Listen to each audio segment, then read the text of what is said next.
How do you discipline a child with ADHD and oppositional defiant disorder? We're going to talk about that today.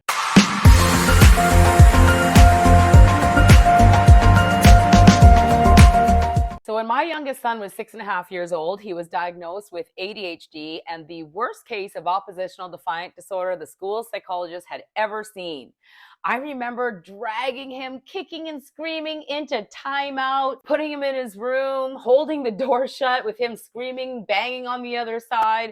I was at a complete loss until I met Thomas, who totally transformed our lives. Thank God for you. So let's talk about what is discipline first. Discipline. I like this one. It usually has a negative connotation to it, like discipline, you got to punish.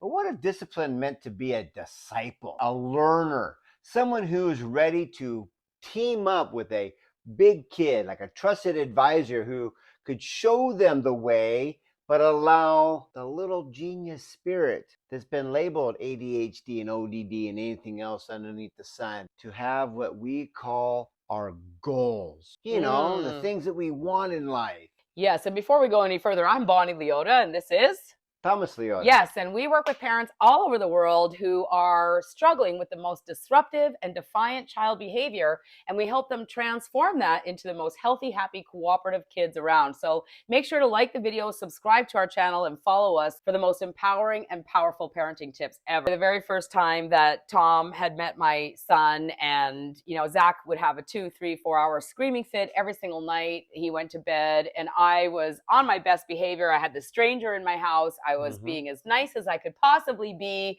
dreading the temper tantrum that was to come and walking around on eggshells. But I was like, Zach, it's getting time for bed. And Thomas comes around the corner right at the time Zach started to whine. And he says, hey, Zach, would you like to go to bed now with a story, or in 10 minutes from now, all by yourself? Now, I get that offering choices may not be new to creating champions for life, as I believe gentle parenting and some other positive parenting offer choices. But this next part is unique to creating champions for life, where Thomas took a few minutes to give Zach some proactive attention, what 10 minutes looked like on the clock. And then he handed over 100% responsibility of going to bed over to Zach. Now I'm thinking yeah, right. You don't know who you're talking to. This is the worst case of ODD the psychologist had ever seen, as if just in 10 minutes from now, then we'll have the temper tantrum. But what happened? Zach was looking deep down inside. You got to know, as a disciple, it's like, ooh, when do I get a turn? And see, if mom, for sake of no right or wrong, was doing the best she could with what she had at the time. But Zach never had a chance to do it himself. Yes. No one ever took the time to show him what 10 minutes look like on a clock. I mean, what does that even mean to them? So the magic here is, okay, you want to go to bed in 10 minutes without a story. He's really looking for two key things: when and where. So the where is upstairs, but the when was missing in his ingredient. Just like we need 3 things to make a fire, one of them was out, so his passion inside couldn't spark up and come alive all by himself.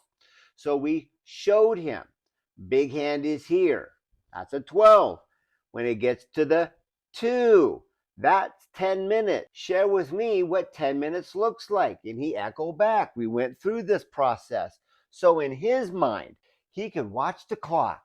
And for the first time, he could do it all by himself, which he's been asking this whole time as that disciple to learn. He was looking, he was probably watching his TV and doing that. And he watched. And sure enough, as soon as those 10 minutes later, what did you see, Bonnie? This little spirit comes running up the stairs, big smile on his face, gave us a hug, I love you, good night, and went to bed by himself, and I never saw him again till morning. I was left with my jaw hanging down like, what the heck just happened? It's powerful. Now, you might think that was just a fluke or a one time because there's a visitor. Yeah. But it happened again and again and again. They always ask for something, don't they? But there was Angry Birds on the phone. He goes, well, I want to play. Can I play Angry Birds on your phone? I said, I would love for you to play Angry Birds on my phone. We call that as a goal. And I went, You can parent with goals? In what parenting book you've ever read does it say, does the child have a goal? Build them a plan to achieve their goal. It piqued me because I had 18 years of personal development. I was a business leader. I was winning in every aspect of my life except for my parenting life. And the number one rule, you must have a burning desire for achievement, which I'm sure you've had that, mom or dad. Have you ever wanted a new car and worked overtime to earn the money? Well, the thing is, our children also have that inner internal motivator. It's called desire. So when we parent with goals, I would love for you to have those new shoes. I would love for you to go to summer camp or whatever it is. That's called a goal.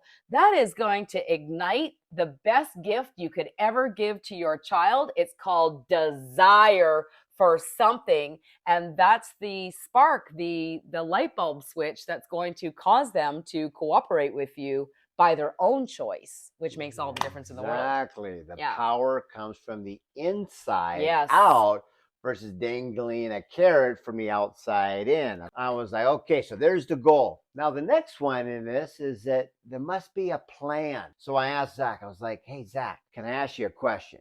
Yeah. What's one thing that you know how to do right now that would put a smile on your mom's face? And he goes, huh? I go, if she saw that was done, it would make her, he goes, happy. That's right. Like he knew exactly what it was. Like he's playing hide and go seek in his head. And off to the races he went, and he came back, and I was like, well, let's test it out. Mom, Zach has something to show you that I think he did all by himself. And sure enough, he went to go show. There was a genuine smile on mom's face, and that was he took action with a plan that he persevered and did it all by himself. And I said, that's how you can make it show up every single time. Yeah.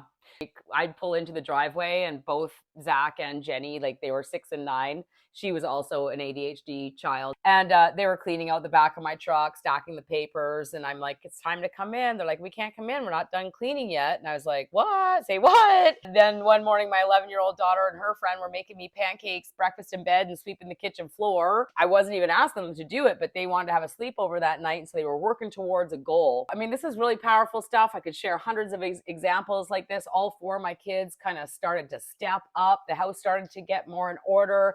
They started to get along better. They had a new zest for life. They were happier.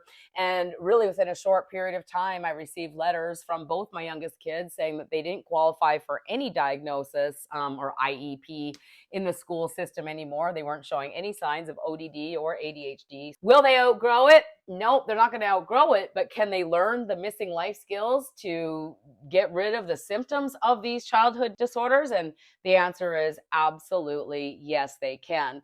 Now, I mean, if you're liking what you're hearing here, it's intriguing you, you can feel in your heart that yes, it's the truth. Over on the right-hand side, you're going to see a couple other videos that you can engage in. 5 parenting mistakes we are all making, causing disharmony and chaos.